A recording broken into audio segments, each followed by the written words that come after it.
आमीन आमीन। आइए अंतिम गीत की ओर चलेंगे। गीत नंबर 85 सॉन्ग नंबर 85 जय जय प्रभु यीशु की हमको बचाने जगत में आया। गीत क्रमांक 85 सॉन्ग नंबर 85 अंतिम गीत होगा। गीत नंबर 85 जय जय प्रभु यीशु की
पवित्र और सिद्ध वचन की ओर करेंगे आगे सेवा परमेश्वर दास अपने हाथ में लेने पाए। आइए अपनी आंखों को बंद करें।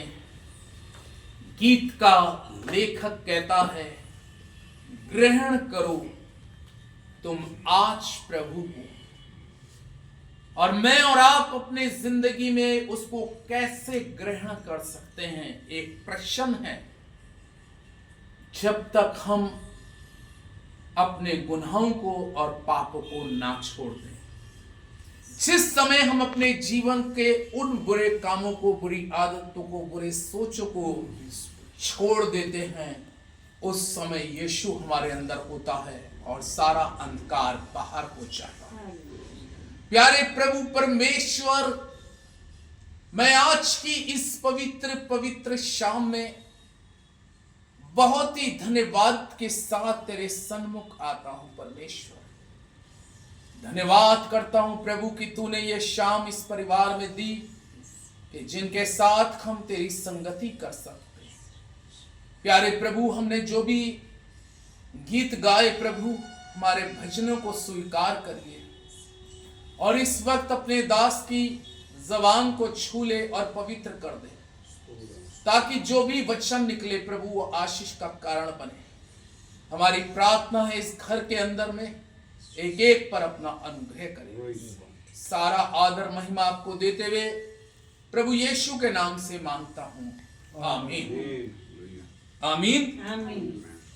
परमेश्वर के लोगों, आइए आज की इस पवित्र शाम के समय हम आज परमेश्वर के पवित्र वचन को देखते हैं और सब जने बाइबल को देखें, क्योंकि ये समय हमारे जीवन में केवल शारीरिक चंगाई के ही नहीं चल रहे, बल्कि हमारे जीवन में ये समय ऐसे चल रहे हैं कि जिसमें हम अपनी आत्मा पर लगे हुए रोगों से क्या हो सके, मुक्त हो सके। हालेलुया। आइए परमेश्वर के पवित्र वचन में से देखें। बाइबल खोलें, 103 भजन संहिता, परमेश्वर का पवित्र वचन 103 भजन संहिता के जब हम तीसरे पद को पढ़ते हैं तो देखिए तीसरे पद में क्या लिखा है।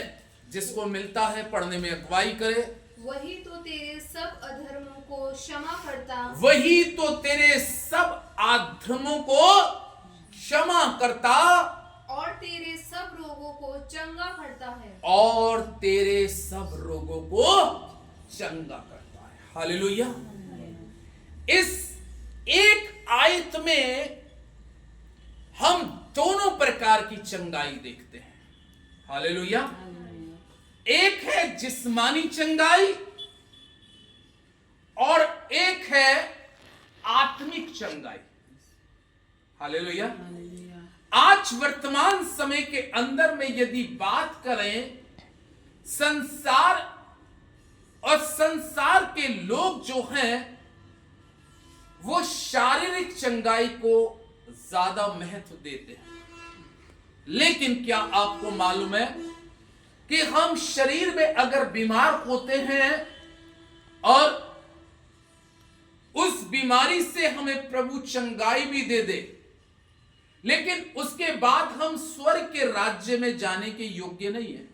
स्वर्ग के राज्य के लिए हमारी आत्मा की चंगाई बहुत जरूरी है। अब आप इस चीज को सोचिए, क्योंकि बाइबल में लिखा है परमेश्वर के लोगों, यहां पर दो बातें उसने कही। वही तेरे अधर्मों को क्षमा करता है। यानी कि दाऊद इस पुस्तक के अंदर में किसके बारे में कह रहा है? वही तेरे अधर्मों को क्षमा करता है। किसके बारे में कह रहा है? वो यीशु मसीह के बारे में कह रहा है। हालेलुया। यीशु मसीह के बारे में कह रहा है कि वही तेरे अधर्मों को क्षमा करता है। बाइबल में लिखा है कि जब प्रभु यीशु मसीह क्रूस के ऊपर में थे और परमेश्वर का वचन कहता है उन लोगों ने जिन्होंने उसको तकलीफ दी थी, पीठ पे कोड़े मारे थे, पसली में भाला भोंका था, हाथों में कीलें ठोकी थी, पैरों में कीलें ठोकी थी, सिर पे कांटों का ताज गूंथ दिया था, और परमेश्वर का वचन कहता है उसके बालों को खींचा था, उसकी आंखों पे पट्टी बांधकर उसको मारा था, उसके मुंह पे थूका था।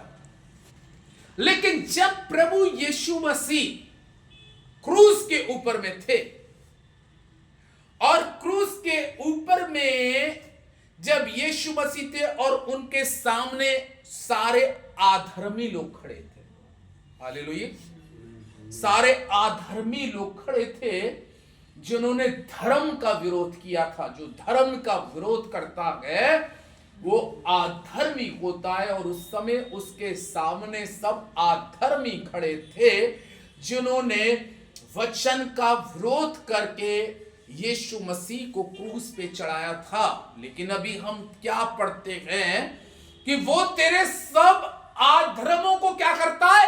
क्षमा करता है। हालेलुया। वो तेरे सब अधर्मों को क्षमा करता है। और प्रभु का जीवित और पवित्र वचन हमें बतलाया जाता है। जब हम उस चैप्टर को पढ़ते हैं तो बाइबल में कहा यीशु मसीह क्रूस के ऊपर में है और उनके सामने सारे अधर्मी जिन्होंने उसके साथ दुर्व्यवहार किया था, ऐसे शब्द बोले थे, निंदक शब्द, जिससे शब्दों में भी यीशु मसीह की निंदा कर रहे थे। डाकू भी एक निंदा कर रहा था। यानी कि ऐसे भयानक और ऐसे कठोर शब्द और ऐसे क्रिटिसाइज करने वाले शब्द यीशु मसीह को बोले जा रहे थे। और बाइबल में लिखा यीशु मसीह क्रूस के ऊपर में था, तो जब प्रभु यीशु मसीह ने सबको देखा तो उसने पहली जो वाणी बोली थी वो यही तो बोली थी, हे पिता इन्हें क्या कर? क्षमा कर दे। हालेलुया। और बाइबल में लिखा है, परमेश्वर के लोगों, यशाया की पुस्तक में लिखा है, चाहे तुम्हारे पाप लाल रंग के भी क्यों ना हो, चाहे तुम्हारे पाप अगवानी रंग के भी क्यों ना हो, चाहे तुम्हारे पाप कृमिजी रंग के भी क्यों ना हो, लेकिन खुदावन यीशु मसीह के पास में हमारे सारे पापों को और सारे अधर्मों को क्षमा करने की ताकत और शक्ति है। धन्य है वे लोग, मुबारक हैं वो लोग जिनके पाप क्षमा किए गए। यानी कि मनुष्य की जिंदगी अगर अधर्म में और पाप में रहते हुए मरती है तो यकीनन जाने कि उसको इस संसार से छोड़ने के बाद में उसके लिए निश्चित है कि वो नरक का वारिस होगा। इसलिए खुदावन यीशु मसीह हमारी पहले वो जिस्मानी चंगाई नहीं, वो पहले हमारी आत्मिक चंगाई की चिंता करते हैं। हालेलुया। आत्मिक चंगाई। अगर शारीरिक चंगाई के बारे में बात करें तो बीमारियां जब इंसान के जिस्म में आती हैं तो वो डॉक्टरों के पास जाते हैं और डॉक्टरों से इलाज कराते हैं। बहुत से लोगों की दवाइयों से भी बीमारियां क्या हो जाती हैं? ठीक हो जाती हैं। लेकिन पापों की क्षमा का अधिकार किसी भी डॉक्टर और किसी भी वैद्य के पास में नहीं है। पापों की क्षमा का अधिकार केवल प्रभु यीशु मसीह के पास में है। हालेलुया। परमेश्वर के लोगों, पहली चंगाई प्रभु यीशु मसीह हमारी और आपकी जो चाहते हैं वो आत्मिक चंगाई चाहते हैं, क्योंकि किसी मनुष्य का शरीर स्वर्ग के राज्य में प्रवेश कर नहीं सकता। आत्मा है जो इसके अंदर में आत्मा है प्रभु के लोगों। अगर आत्मा रोगी है, अब आप एक चीज को सोचिएगा कि जब इंसान के जिस्म के अंदर में एक शारीरिक रोग आ जाता है तो इंसान बिस्तर बहुत से पकड़ लेते हैं। बहुतों को इतनी कमजोरी आ जाती है कि वो उठ के चलते हैं तो चक्कर आने लगते हैं। शारीरिक कमजोरी और बीमारी आने के कारण इंसान जो होता है उसको खाना पीना कुछ अच्छा भी नहीं लगता। ये सारे सिम्टम इंसान की शारीरिक चंगाई में आती हैं, और जब शरीर में कोई रोग आकर लग जाता है प्रभु के लोगों, तो दिन प्रतिदिन इंसान उस बीमारी के अंदर में मायूस और उदास रह के दिन प्रतिदिन कमजोर होता चला जाता है। हालेलुया। जैसे बाइबल में इस लिखा है लूका की इंजील 8 में कि वो स्त्री जिसको 12 साल से खून बहने का क्या था, रोग था, वो दिन प्रतिदिन बाइबल में लिखा निर्बल होती जा रही थी, वो निर्बल कमजोर होती जा रही थी और उसकी बीमारी बढ़ती चली जा रही थी। उसको ऐसा लगता था कि अब मैं नहीं बचूंगी। ये शारीरिक चंगाई है परमेश्वर के लोगों, ये शारीरिक रोग है। हम और आप शारीरिक रोगों का बहुत जल्दी, जहां 2 या 3 दिन किसी इंसान को हाई फीवर आ जाए, 103 आ जाए, तो कोशिश करता है कि अच्छे से अच्छे डॉक्टर को दिखाना, जल्दी से अच्छे डॉक्टर को दिखाना। लेकिन क्या प्रभु के लोगों, जब हमारी आत्मा रोगी हो जाती है, क्या इतनी चिंता हम अपनी आत्मा की करते हैं? हालेलुया। जबकि मालूम है कि यह शरीर नाशमान है, लेकिन इस नाशमान शरीर के लिए हम हर तरीके का इसको अच्छा बनाने का, बेहतर बनाने का प्रयास करते हैं, और हम अच्छे से अच्छा खाने का प्रयास करते हैं और अच्छे से अच्छी तरीके से इसको डॉक्टरों को दिखाते हैं। लेकिन परमेश्वर के लोगों, यीशु मसीह हमारी शारीरिक चंगाई से पहले हमारी आत्मा पर जो रोग लगा है, हालेलुया, जो हमारी आत्मा पर रोग लगा है, वो हो सकता है झूठ का रोग हो, बुराई का रोग हो, पाप का रोग हो, व्यभिचार का रोग हो, जादू टोने का रोग हो। ये सारे रोग हमें स्वर्ग के राज्य में जाने से रोकते हैं। इसलिए खुदावन यीशु मसीह कहता है, दाऊद इस पुस्तक में कहता है कि वो तेरे सब अधर्मों को क्षमा करता है, सारे।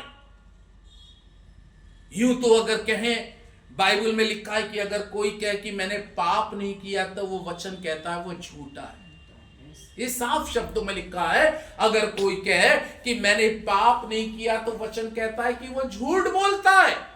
क्योंकि कलाम सत्य है, और कलाम की सत्यता क्या है कि सबने पाप किया।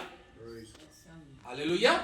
सबने पाप किया और मसीह की महिमा से वंचित हो गए, यानी कि खुदा की उपस्थिति से पाप के कारण दूर हो गए। और उन्हीं पापों को मिटाने के लिए दाऊद इस पुस्तक में कहता है कि वो तेरे अधर्मों को क्षमा करता है और तेरे सारे रोगों को चंगा करता है, सारे रोगों को चंगा करता है। अब हम एक वचन को देखेंगे जिसमें दोनों चंगाइयां एक साथ हैं, शारीरिक चंगाई भी और आत्मिक चंगाई भी। लेकिन खुदावन यीशु मसीह पहले कौन सी चंगाई हमें देना चाहते हैं, उस पर आप ध्यान करें, और हमें भी इन उपवास के दिनों में रहते हुए हमें उसी चंगाई को, पहले आत्मिक चंगाई को अपने जिस्म के अंदर में लेना इसलिए जरूरी है कि धनवान की बाइबल में लिखा है, जब मृत्यु हुई तो वो पाप में हुई और वो कहां पहुंचा? नरक की ज्वाला में। लेकिन कंगाल की बाइबल में लिखा है मृत्यु हुई, वचन में लिखा है वो शारीरिक रीति से रोगी था, लेकिन आत्मा उसकी रोगी नहीं थी। इसलिए कलाम कहता है कि वो अब्राहम की गोद में पहुंचा। इसलिए परमेश्वर के लोगों, हमें आत्मिक चंगाई को पाने के लिए वचन इस प्रकार से कहता है कि यीशु मसीह हमारे सारे पापों को क्षमा करने में सक्षम है, और सारे ईश्वर अक्षम हैं, यानी कि और कोई ईश्वर ऐसा नहीं है कि जो किसी के पाप क्षमा कर सके, क्योंकि पाप के लिए ही यीशु मसीह क्रूस पर बलिदान हुआ। आइए एक चैप्टर और देखते हैं, मत्ती की इंजील उसका 9 अध्याय। अब आप मेरे साथ में देखें पढ़ने के लिए, मत्ती की इंजील उसका 9 अध्याय, और इस 9 अध्याय के अंदर में आपको 2 चंगाइयां दिखाई देंगी। और मत्ती 9 अध्याय का यदि हम दूसरे पद से पढ़ें तो दूसरे और तीसरे पद के अंदर में क्या लिखा है? और देखो, कई लोग लकवा के एक रोगी को खाट पर रखकर उसके पास लाए। बाइबल कहती है मत्ती 9 अध्याय के दूसरे पद में कि देखो, कुछ लोग एक लकवे के रोगी को खाट पर लेटाल कर किसके पास लाए? यीशु मसीह के पास लाए। हालेलुया। किसके पास लाए? किस उपकाई के लिए लाए थे?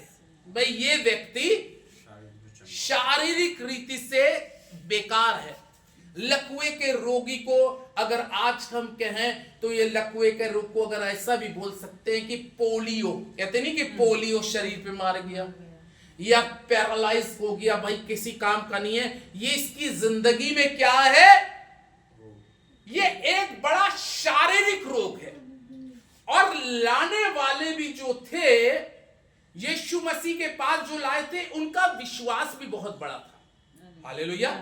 उनका ये विश्वास था कि बाइबल में लिखा है कि यीशु मसीह मुर्दों को जिंदा करता है, कोढ़ियों को चंगा करता है, लंगड़ों को चला देता है, अंधों की आंखों को खोल देता है, गूंगों की जबान को खोल देता है, बहरों के कानों को खोल देता है।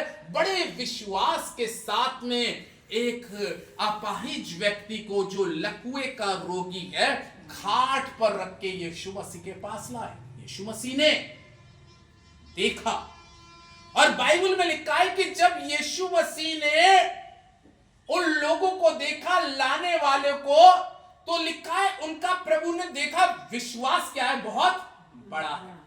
ये लिखा है बाइबल में। हालेलुया। प्रभु यीशु मसीह ने जब देखा तो परमेश्वर का वचन कहता है कि यीशु मसीह ने उनका विश्वास देखकर क्या कहा? क्या कहा? पढ़े। विश्वास देखकर क्या कहा? यीशु मसीह ने उनका विश्वास देखकर उस लकवे के रोगी से कहा। यीशु मसीह ने उनका विश्वास देखकर लकवे के रोगी से कहा, हे पुत्र, ढांढस बांध, तेरे पाप क्षमा हुए। हे पुत्र, ढांढस बांध, तेरे पाप क्या हुए? यीशु मसीह ने तो उसको चंगाई नहीं दी। वो कौन सी चंगाई लेने आए थे? शारीरिक चंगाई लेने आए थे। हालेलुया। देखिए, प्रभु यीशु मसीह के काम जो होते थे वो अद्भुत और निराले होते थे।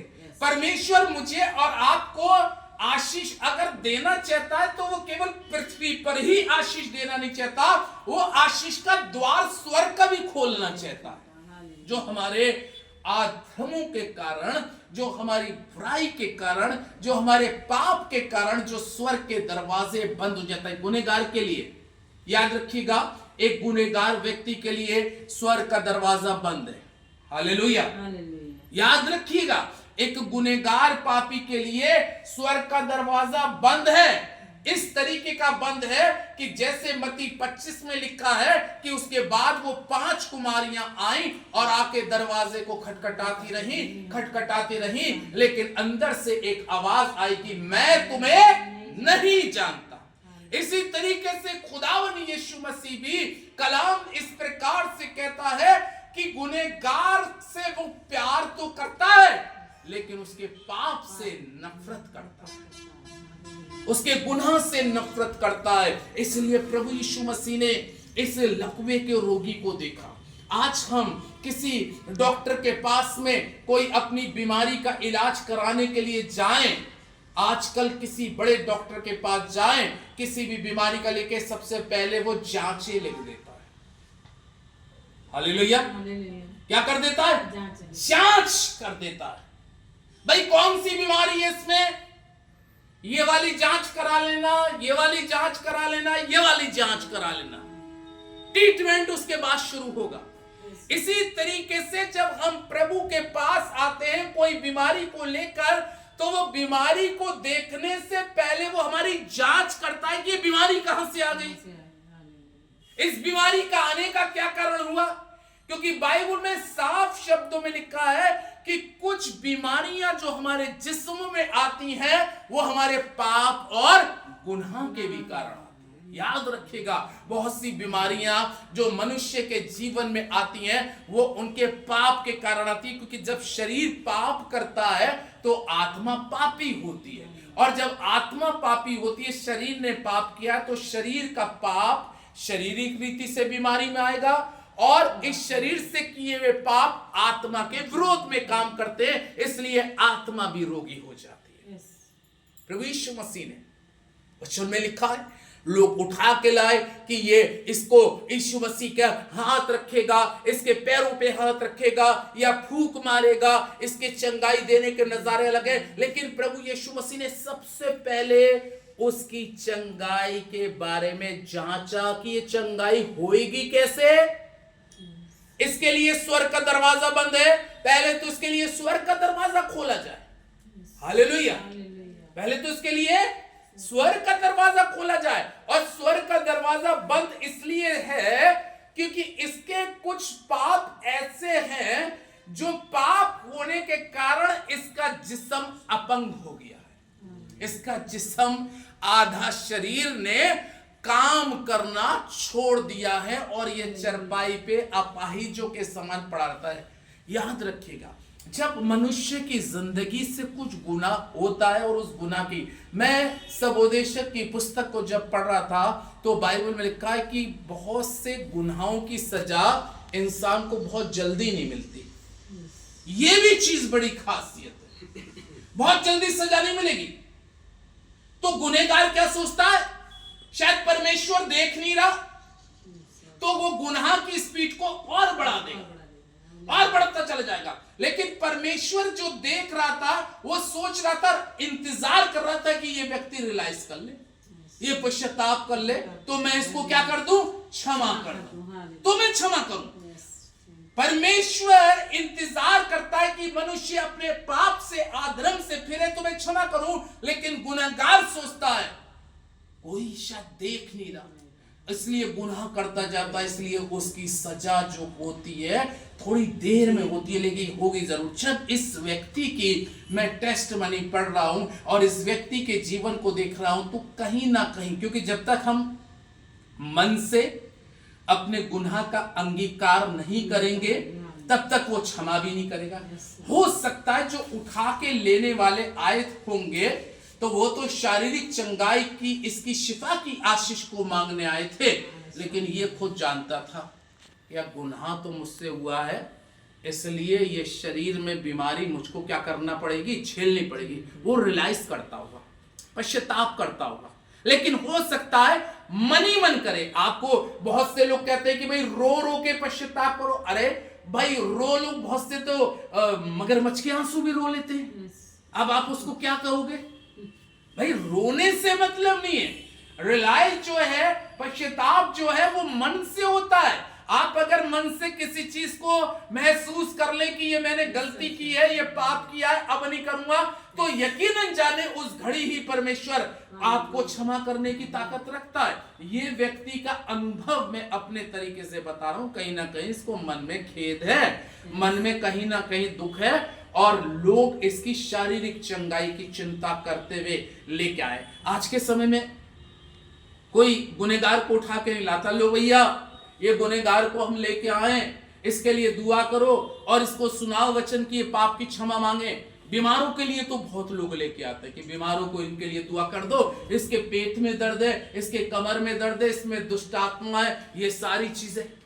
लेकिन कभी ऐसा हमने नहीं देखा होगा लाइफ में कि कोई गुनहगारों को भी लेके आए और कहे कि भैया दुआ करिए और इसको समझाइए कि पाप की क्षमा। ऐसे बीमारों को लाने वाले सैकड़े होते हैं, और प्रभु यीशु मसीह ने उसकी जांच करी।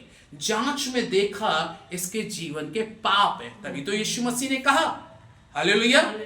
अरे तभी तो कहा यीशु मसीह ने, अगर पाप नहीं होते उसके जिस्म में तो यीशु मसीह डायरेक्ट कह देता तू चंगा हो जा, खाट उठा और चल फिर।